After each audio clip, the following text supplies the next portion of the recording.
Ah, at long last, finally I've completed my study on the Danish Unholy Trinity, a name, of course, I invented for Lars von Trier, Thomas Vinterberg, and Nicolas Winding Refn.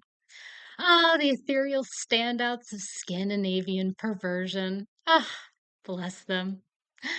None more so ethereal than old NWR himself. He recently said, so many people have asked over the years why I do what I do.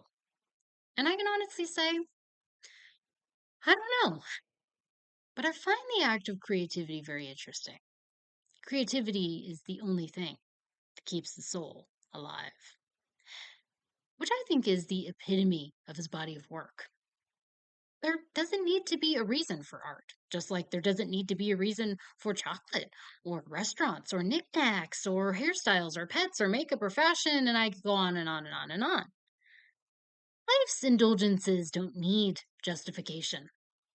And so we have Refn as our little treat. The Refn has many recurrent themes, but each work is boldly singular. Even his muses may play similar archetypes, but very different people. When he made his Pusher trilogy, each followed a different avenue and became their own one off stories. I'm exceptionally partial to Pusher 2 myself, because even his stories that are set in grounded places have a vision that feels like his own artificial world. He makes genre movies that are a genre all their own, combining horror, action, fetish, exploitation, sci-fi, comedy, crime to create mythical neo-noir melodramas, drenched with color, violence, beauty, camp, mayhem, sex, operatic scores. He photographs visceral eroticism. And Refn's work balances hypermasculinity with ultra-femininity. His stories embody ancient allegories and yet defy time. Refn sees the mythos of masculinity as inherently cinematic. His approach is seductive and explosive. There's an innate masculine compulsion in protecting the innocent, especially that of feminine innocence. In a violent world, of course, that's going to culminate in insanity. Which is why violence and sex are represented in an invisible and in his newest, actually visible, fog, a blurred, hysterical haze. But it's all about the buildup. He is seducing us. Each work must be dirty, unique, uncalculating, and above all, sensually vicious. Life as can only be seen through the eyes of Nicolas Winding Refn. So let's dig in with a couple of my faves, with Only God Forgives that came out in 2013, with Her Private Hell that came out just this year in 2026. So Only God Forgives is an Oedipal delight about a man enslaved by the womb of his mother, very similar to the central character in Gaspar Noé's Enter the Void, which would also make an excellent double to this feature. But Ryan Gosling's Julian goes through the motions as a floating consciousness, programmed almost supernaturally by his incestuous sexual desires. The only sex he's capable of is in bondage, rendering himself physically and mentally tortured by his inability to indulge. He uses his hands as emotional outlets, a closed fist, the representation of rage. He runs a Thai fighting ring with his brother, which is just kind of a front for their drug operation. His brother's depraved and sexually violent urges land him in trouble with the law, specifically with that of a rogue police lieutenant. Guy's sick as fuck. Julian's brother is subsequently killed.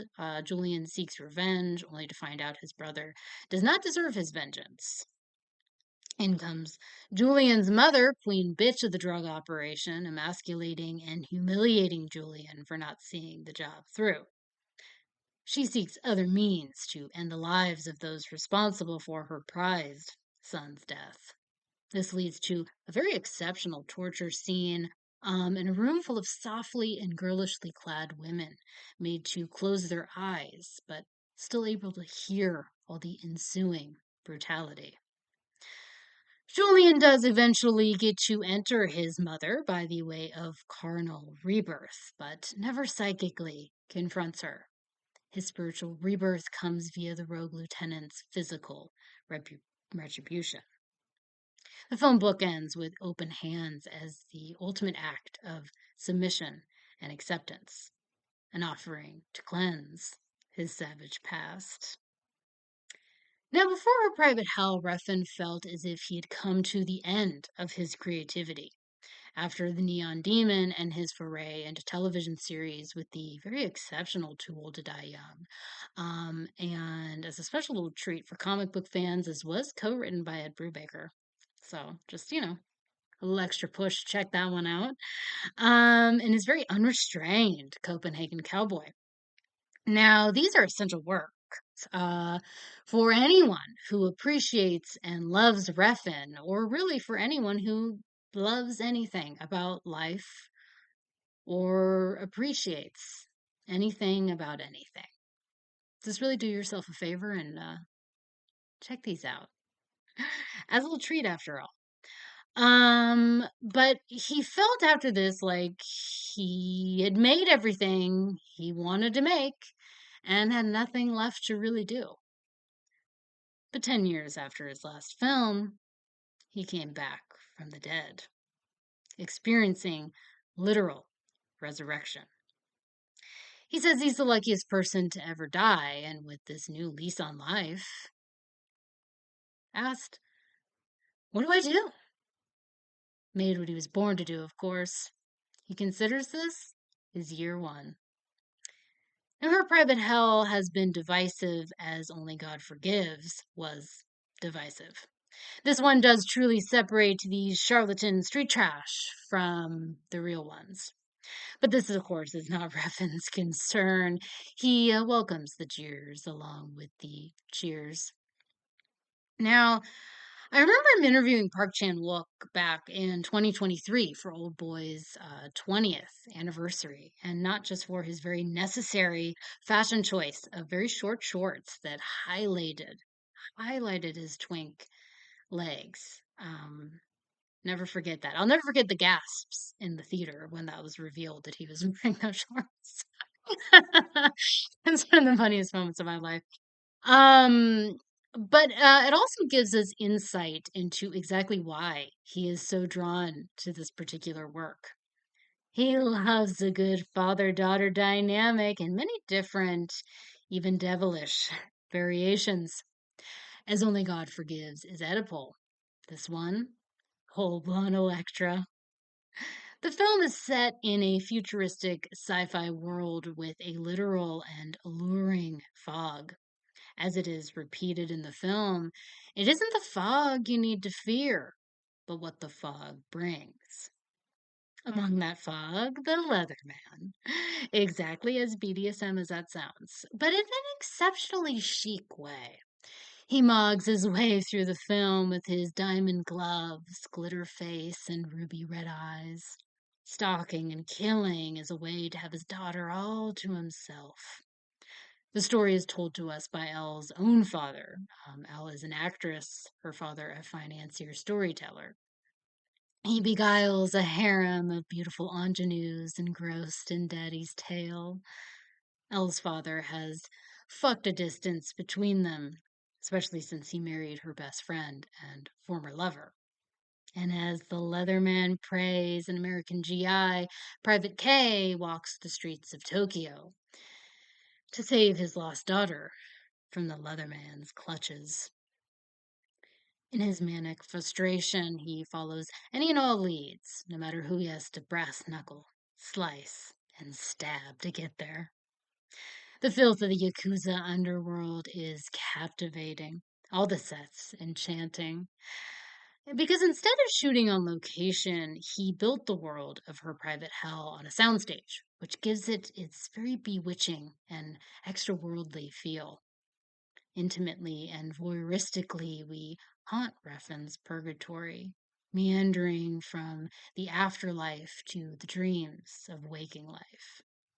The film is explicit in all ways and all definitions. The line between sex and violence is not just blurred, it literally has women ecstatically moaning daddy when they are ripped apart and dismembered. Major selling point of the film. That'll get you to know whether you're on board or not, right then and there. um, but Private K and his unrelenting quest for his daughter has materialized from Elle's stifled yearning.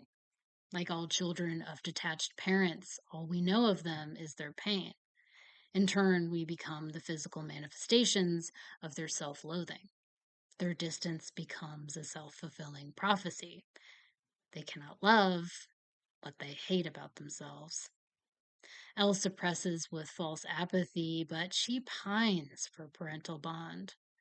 The film both feeds and subverts Refn's view of masculine protection. We have the idealized Private K and Elle's topsy-turvy reality. Her innocence snuffed out by the man whose sole job it is to uphold it. Her father's affection unachievable, but her innocence can be regained through her own act of submission and acceptance. And her private hell hands are also offered as sacrifice for renewal and renaissance. Now, Refn's been criticized over the years of being shallow, not smart enough for his visual eye. Well, yes, his characters can be constructed to be vapid. Sometimes physical beauty can be mistaken for it. Christopher Melton's chiseled chin and gratuitous shirtless scenes don't make the film less interesting. The fashion and the flamboyant makeup, it adds to the film's aesthetic. Being visual is simply a part of being human, and the most important part of film is a visual medium. In S. Craig Zahler's novel Corpus Chrome Inc., metal vessels hold the consciousness of our passed on loved ones. While technically alive, the reality is hellish. Because it isn't just our thoughts that tell us that we're alive. Being human is a visceral experience. Taste, touch, smell, sight, and sound create sensation. Combined with thoughts, create feeling. And without that, life means nothing. So I remember I saw this picture in a college art history class of Damien Hirst's The Physical Impossibility of Death in the Mind of Someone Living.